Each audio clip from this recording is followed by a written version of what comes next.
Hello everybody and happy Friday. Thank you so much for sharing your questions about the front limb of your animal friend. We've had loads of questions and many of you have asked similar questions. So I'm going to try and help you all out as much as I can. Now listen, don't forget to go and see your local vet if you have a real problem. And if that problem is more than they feel they can deal with, they may be able to refer you to a specialist. And remember, tonight we're just going to talk about the front leg of a dog or a cat. So let's get going. Right, to kick us off, I've had a lot of questions about how to recognize pain affecting the front leg of your animal friend. Now, generally, we're talking about dogs and cats here, but many of you have asked, how do you identify pain? So that seemed like a good place to start. We've had Alison Parry on Facebook asking about the signs to look out for to recognize that your animal is in pain. A lot of you asked those questions about the front leg. Abby Normal on Twitter asked about her greyhound who's lame on the front leg. Claire Kennedy on Instagram was asking for advice about her Labradoodle Farley, who has concerns that he's limping because of ligament or tendon pain. Now here we go. The thing that you need to be most conscious of is, as human beings, we can vocalize and we can say, look, I hurt here or I hurt here. But dogs or cats hide pain very well. So you need to be particularly observant. And if they're limping or holding the leg up, it can be pretty obvious. But sometimes they're just whimpering a little, not necessarily crying all the time. They may be hiding away, reluctant to go for a walk, or they may be holding back on a walk, not exercising as much as they commonly are. Or when you touch or go near them, they may wince, or you might actually feel heat pain or swelling associated with a joint or an area of that particular limb. The thing about it is though that pain can vary quite a lot. Some animals are worse after lying down and then getting up, others are worse after exercise. So the most important thing is to be observant. And then the next question that people asked me was, when do I bring my dog or cat to the vet? Well, I would say if that pain is lasting longer than 2-3 days, if it's lasting longer than 2 or 3 periods of exercise, or if the leg is being held up for more than a day, I would say, or if you feel heat pain or swelling, then you should go see a vet. And the other thing is that you may need further investigations. You might even need specialist help. So the first thing that a vet will do is examine the gait of that animal, how that animal walks. The second thing is physical examination, range of motion of the joints, how the limb actually moves.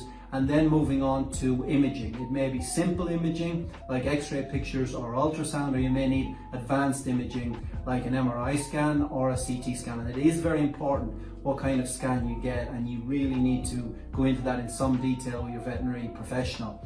But at the end of all of that, the point is, what can we do to help?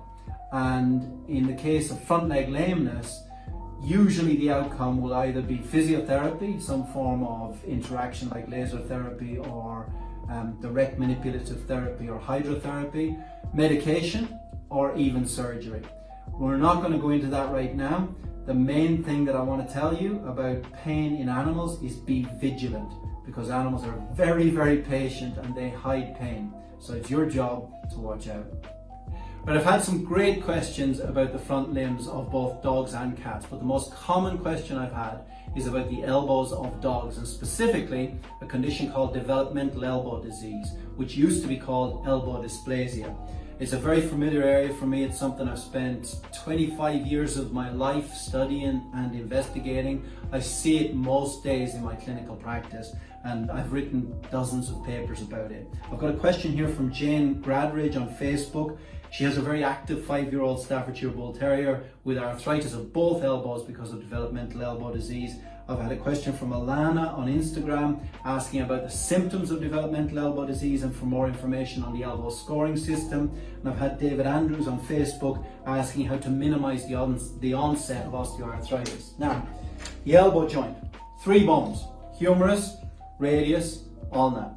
Now that's not that different to me. Humerus, radius, ulna. Except for you and me, we don't walk on all 4 limbs, and dogs take a lot of weight through their front leg. So they take weight through this elbow joint that we don't. The elbow joint is complex because it has to flex, extend, and it twists a little as well. In developmental elbow disease, which used to be called elbow dysplasia, the fundamental problem is believed to be genetic, and the elbow doesn't quite fit together properly. I like to think about it like a bottom sitting in a saddle, and one butt cheek gets saddle sore.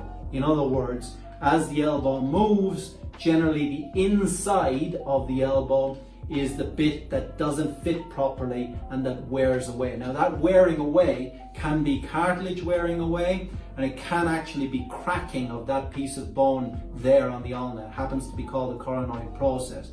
Now, in real terms, most people relate to this in terms of osteoarthritis. In other words, what happens after that poor fit gives rise to inflammation? Well, inflammation is itis, as in dermatitis is inflammation of the skin.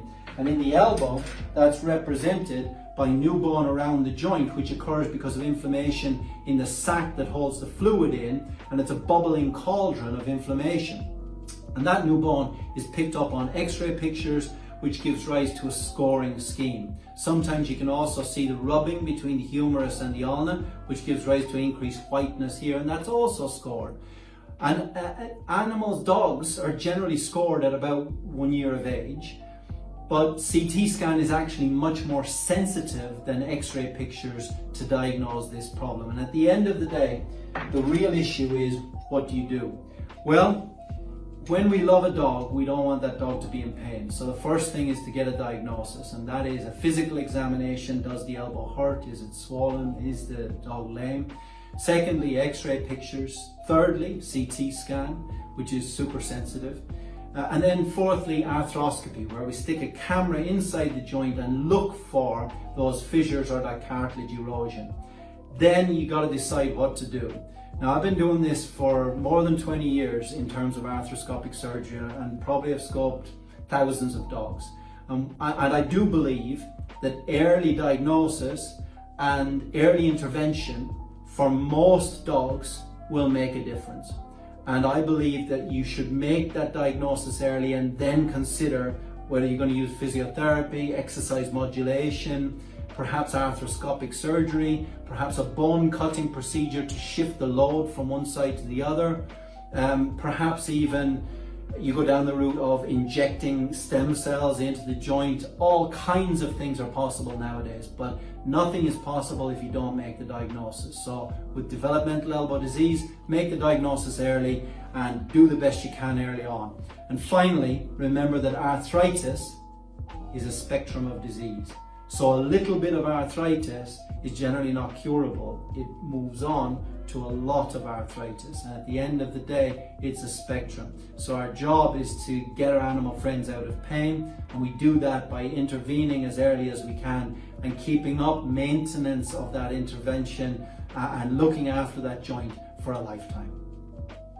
Right guys, that's it for this week. Thank you so much for sending in all of your questions. It's been fantastic fun. I've tried to answer as many of them as I can in a shortish time frame, and I really hope you found it useful and that importantly it helps your animal friends. What's been amazing for me is to see all of you supporting each other, because I think it's brilliant to share our experiences together, because we're stronger together.